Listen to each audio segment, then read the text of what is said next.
오라클은 무려 4,550억 달러에 달하는 기록적인 RPO 잔여 이행 의무를 발표하며 향후 천문학적인 AI 캐펙스 투자를 예고했습니다. 이는 오픈AI와의 3천억 달러 규모 스타게이트 프로젝트 계약 등 역사상 최대 규모의 클라우드 계약을 포함하며 오라클이 AI 인프라 시장의 핵심 플레이어로 우뚝 섰음을 보여줍니다. 오라클의 약진은 AI 훈련을 넘어 훨씬 더 거대한 AI 추론 시장의 폭발적 성장을 의미하며 글로벌 반도체 생태계에도 엄청난 파급 효과를 가져올 것입니다. 오늘 AI 시대의 데이터 거인 오라클의 성장 비밀과 그 영향력을 심층적으로 파헤쳐 봅니다. 김지민 기자 전해주세요. 안녕하세요. 뉴스톡톡입니다. 오늘 저희가 함께 다룰 이야기는요. 최근 IT 업계를 정말 떠들썩하게 만들었던 소식입니다. 바로 오라클하고 오픈AI가 맺은 어마어마한 계약, 그리고 이게 마치 불쏘시개처로 작용해서 AI 분야에 엄청난 투자금이 몰리는 현상, 이런 것들을 다룬 분석 보고서와 기사들인데요.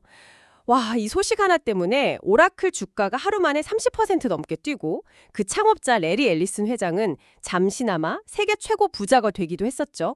정말 대단했습니다.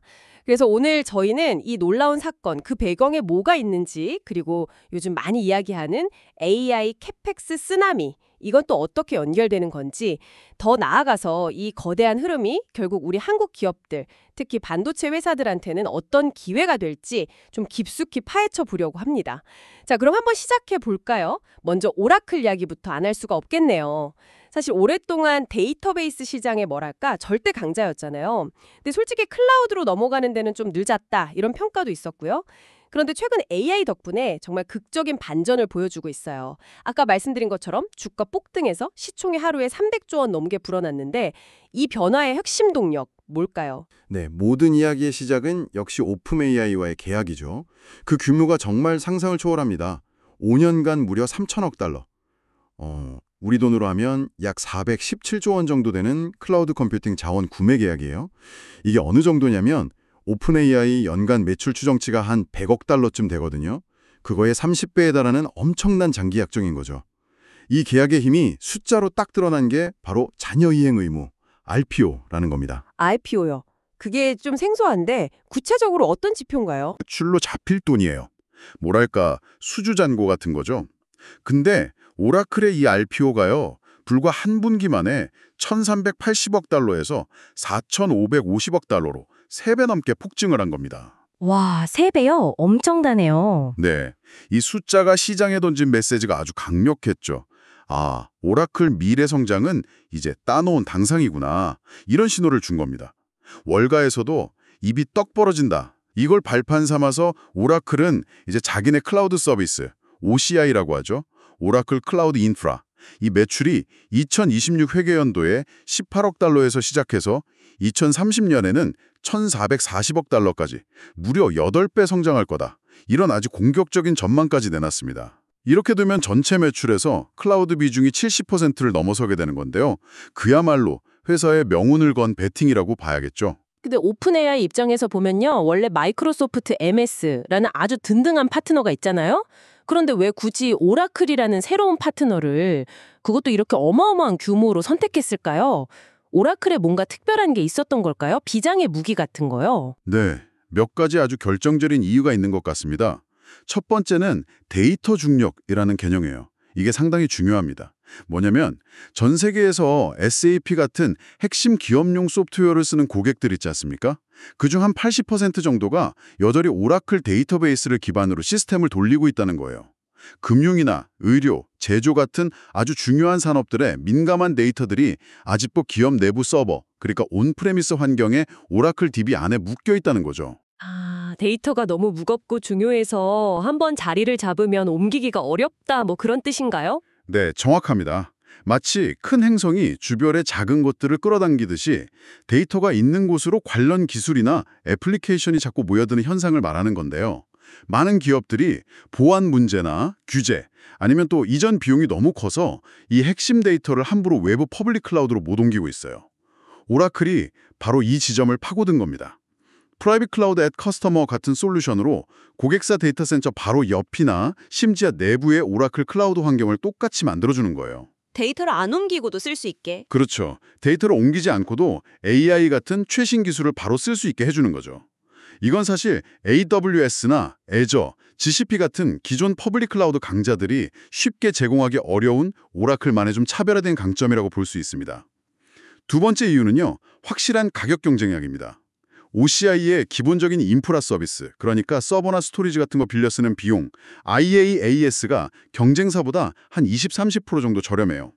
특히 더 주목할 부분은 데이터 전송 비용인데요.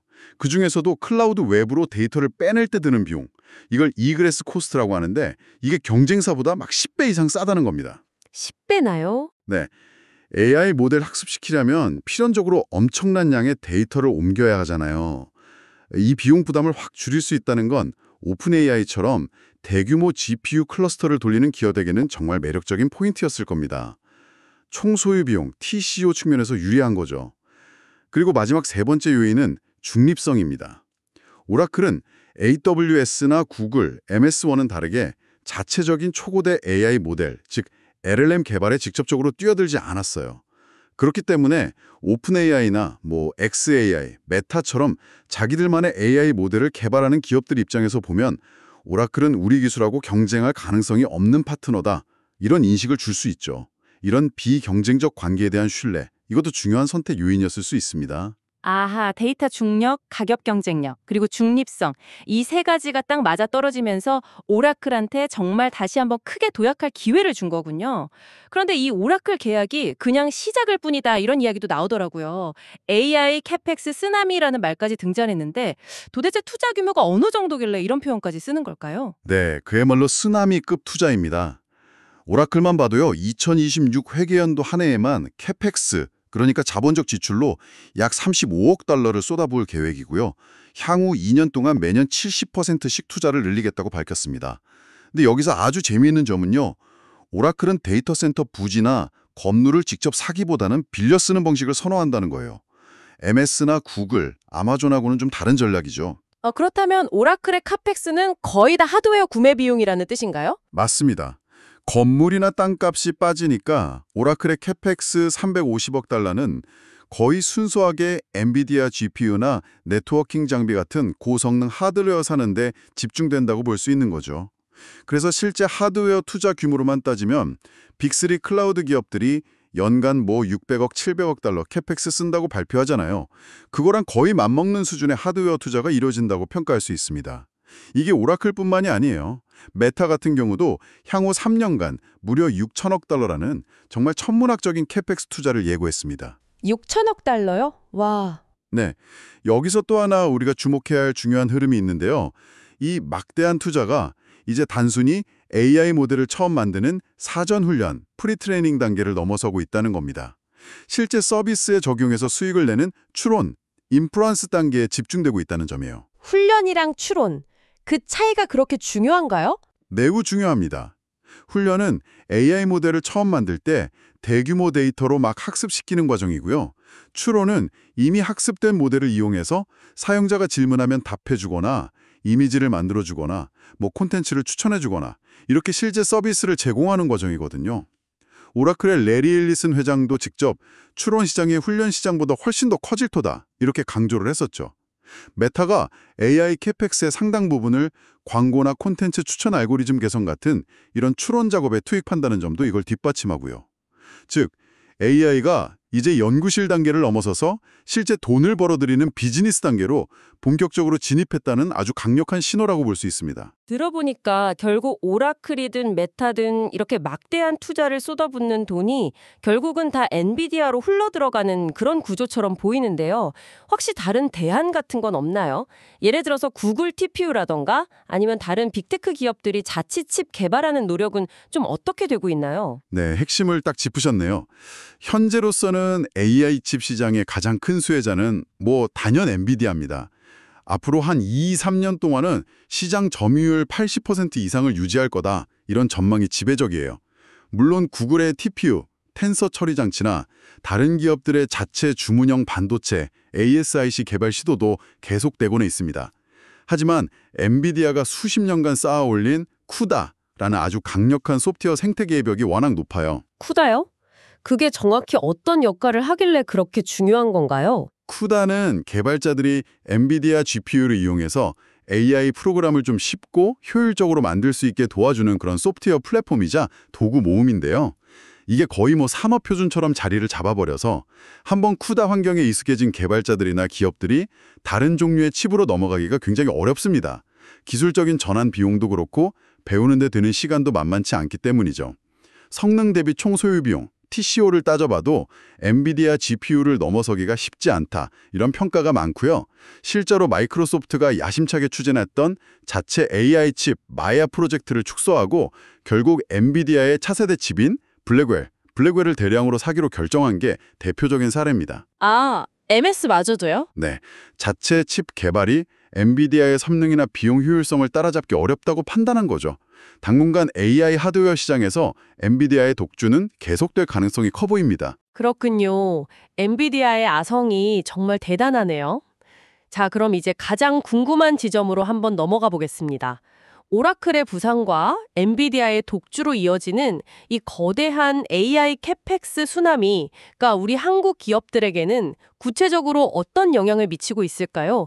특히 반도체 쪽에 기회가 많을 것 같은데요. 네, 맞습니다. 오라클의 RPO 급증에서 시작된 이 파도가 엔비디아를 거쳐서 이제는 한국의 반도체 공급망에 직접적인 영향을 미치고 있습니다. 이 흐름을 이해하려면 일종의 파이프라인 구조를 보는 게 중요한데요. 오라클 같은 클라우드 기업들이 대규모 캐펙스를 집행하면 엔비디아 GPU 수요가 폭증하고 이 GPU 성능을 좌우하는 핵심 부품인 HBM, 고대역폭 메모리 수요가 폭발하고 결국 HBM 시장을 주도하는 우리 한국 메모리 반도체 기업들 그리고 관련된 후공정이나 소재 부품 장비, 소부장 기업들이 수혜를 보는 이런 명확한 연쇄 효과가 나타나고 있는 거죠. 먼저 HBM 시장부터 좀 살펴볼게요. 현재 SK하이닉스하고 삼성전자가 글로벌 시장을 놓고 정말 치열하게 경쟁하고 있습니다. 자료를 보면 2025년 2분기 출하량 기준으로 SK하이닉스가 한 62% 정도 점유율로 선두를 달리고 있고요. 삼성전자가 17%, 그리고 미국의 마이크론이 21%로 그 뒤를 쫓는 형국입니다. 아, 하이닉스가 압도적이네요, 아직은. 네, 그렇죠. 하지만 엔비디아 입장에서는 특정 공급사에 너무 의존하는 걸 줄이고 싶어 할 거고요. 또 가격 협상력도 높이기 위해서 공급망을 좀 다변화하려는 움직임이 뚜렷합니다. 그래서 앞으로 삼성전자나 마이크론의 공급 비중이 점차 늘어날 가능성이 크다, 이런 분석이 나오고 있어요. SK하이닉스의 엔비디아 공급 비중이 과거에는 85% 수준이었는데 이게 50%대까지 낮아질 수도 있다, 이런 전망도 있고요. 아, 그럼 경쟁이 더 치열해지겠군요. 특히 그 차세대 HBM 기술 경쟁이 아주 뜨겁다고 하던데요. 맞습니다.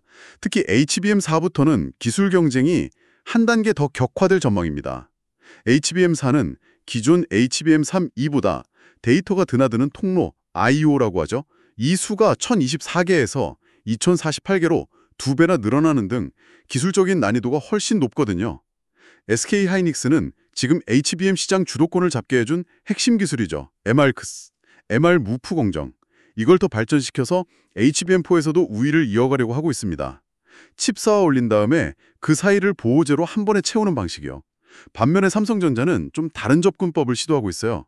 실리콘 인터포저라는 중간 기판 없이 GPU 칩 위에 HBM 칩을 바로 쌓아 올리는 세인트-D라는 독자적인 3D 패키징 기술을 개발 중입니다. 바로 올린다고요? 네, 만약 이게 성공한다면 두께나 성능 면에서 좀 유리할 수 있겠죠. 최근에 삼성전자가 HBM4 핵심 공정 수율을 70%까지 끌어올렸다, 이런 소문이 돌면서 기대감이 좀 커지고 있긴 합니다. 하지만 기술 개발만큼이나 중요한 게 실제 양산 능력하고 고객사 인증 아니겠습니까? 그렇습니다. 정말 중요한 포인트인데요. HBM 시장의 진짜 승부처는 기술 자체의 우수성 못지않게 엔비디아 같은 핵심 고객사의 아주 까다로운 품질 테스트를 통과하고 페이퍼 스펙 검증, 성능 테스트, 신뢰성 테스트, 최종 시스템 호환성 테스트, 이렇게 4단계로 알려져 있죠. 이 테스트를 통과하고 또 요구하는 물량을 안정적인 수율로 대량 생산할 수 있느냐, 여기에 달려 있습니다. 삼성의 HBM4가 이 관문을 성공적으로 통과한다면 시장 판도에 상당한 변화가 올 수도 있겠죠. HBM 경쟁도 정말 흥미롭지만 이 과정에서 수혜를 보는 다른 기업들도 많을 것 같습니다. 소위 소부장 기업들이라고 하죠. 네, 맞습니다. 후공정 및 소부장 생태계 전반으로 그 온기가 확산되고 있습니다. 이 치열한 HBM 생산 경쟁과 물량 증가는 관련 장비나 소재 기업들에게는 정말 엄청난 기회가 되고 있죠. 예를 들면 HBM 생산의 핵심 장비 중 하나인 TC 본더가 그러니까 칩을 쌓아 올릴 때 열과 압력을 가해서 정밀하게 딱 붙이는 장비인데요. 이걸 만드는 한미반도체가 대표적인 수혜 기업입니다. 원래 HBM4에서는 하이브리드 본딩이라고 더 복잡한 신기술이 필요할 거다 이런 예상도 있었는데요. HBM4 표준 노폐가 좀 완화되면서 기존 TC 본더 기술로도 생산이 가능해졌다는 소식은 한미반도체에게는 호재죠. 특히 엔비디아의 차세대 칩인 브래크웰 울트라 생산 라인에도 한미반도체 장비가 들어간다는 점은 그 중요성을 잘 보여줍니다. 아, 그렇군요. 또 HBM은 여러 개 칩을 수직으로 쌓아 올리는 구조잖아요. 그러다 보니까 각 층이 제대로 정렬됐는지 불량은 없는지 이런 걸 검사하고 측정하는 장비의 중요성이 매우 커집니다. 여기서 오로스 테크놀로지 같은 기업이 주목받고 있어요.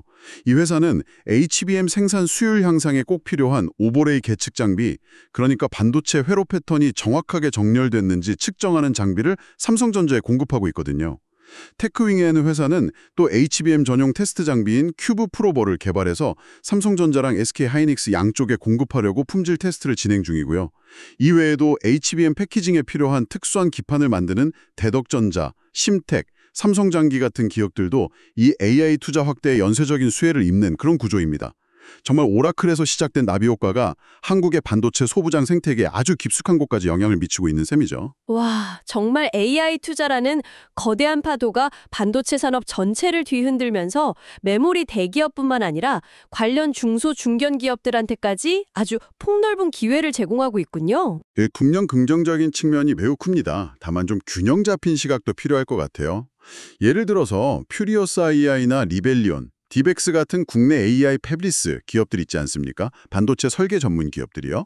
이 회사들은 자체적으로 상당히 우수한 AI 칩을 개발할 기술력을 갖추고 있음에도 불구하고 아까 말씀드린 엔비디아의 쿠다 생태계라는 그 거대한 벽에 막혀서 실제 사업화에는 좀 어려움을 겪고 있는 게 현실입니다. 아, 기술력만으로는 안 되는군요. 네, 기술력만으로는 넘기 힘든 시장의 장벽이 분명히 존재한다는 점도 우리가 간과해서는 안 될 것 같습니다. 그리고 또 한 가지 흥미로운 파생 효과가 있는데요. 이렇게 AI 데이터 센터 건설이 폭증하면서 전력 부족 문제가 아주 심각한 이슈로 떠오르고 있다는 점입니다. 그쵸. 전기를 엄청나게 먹으니까요. 맞습니다. 대규모 데이터 센터는 정말 엄청난 전기를 소모하거든요. 그래서 이 문제를 해결하기 위해서 아예 데이터 센터 현장에서 직접 전기를 생산해서 쓰면 분산 발전 솔루션이 주목받고 있습니다. 대표적인 게 블룸에너지의 SOFC, 고체 산화물 연료 전지인데요. 이게 기존 발전 방식보다 효율도 높고 친환경적이라는 장점이 있죠. 오라클이 이미 일부 데이터 센터에 이 블룸에너지의 SOFC 시스템을 도입해서 사용하고 있다는 점도 시사하는 바가 큽니다. AI 투자가 반도체 산업을 넘어서 이제 에너지 솔루션 분야에까지 새로운 시장과 기회를 만들고 있는 모습이죠. 오늘 저희가 살펴본 자료들을 쭉 종합해보면요. 오라클과 오픈 AI의 계약은 단순히 어떤 기업 간의 거래를 넘어서 AI 인프라 투자의 거대한 물결, 즉 AI 캐펙스 쓰나미를 촉발하는 기폭제가 되었다는 걸 알 수 있었습니다. 그리고 이 거대한 파도는 엔비디아라는 강력한 증폭기를 거쳐서 한국의 HBM 메모리 반도체 기업들, 그리고 그 생태계를 이루는 후공정 및 소보장 기업들에게까지 직접적인 기회로 이어지고 있다는 점도 아주 명확해졌고요. 정말 흥미로운 변화의 한 가운데 서 있는 기분인데요. 마지막으로 이 흐름 속에서 우리 청취자분들이 앞으로 어떤 점을 좀 더 주목하고 생각해보면 좋을지 포인트를 짚어주시죠. 네, 오늘 이야기 나누면서 반복적으로 강조된 부분 중 하나가 오라클이나 메타 같은 기업들이 이제 AI 기술을 실제 서비스에 적용해서 수익을 내는 추론, 인퍼런스 분야에 막대한 투자를 집중하기 시작했다는 사실입니다. 이건 AI가 이제 연구개발 단계를 넘어서서 우리 삶과 산업의 실질적인 가치를 만들어내는 단계로 본격적으로 진입하고 있다는 걸 보여주는 아주 중요한 신호거든요.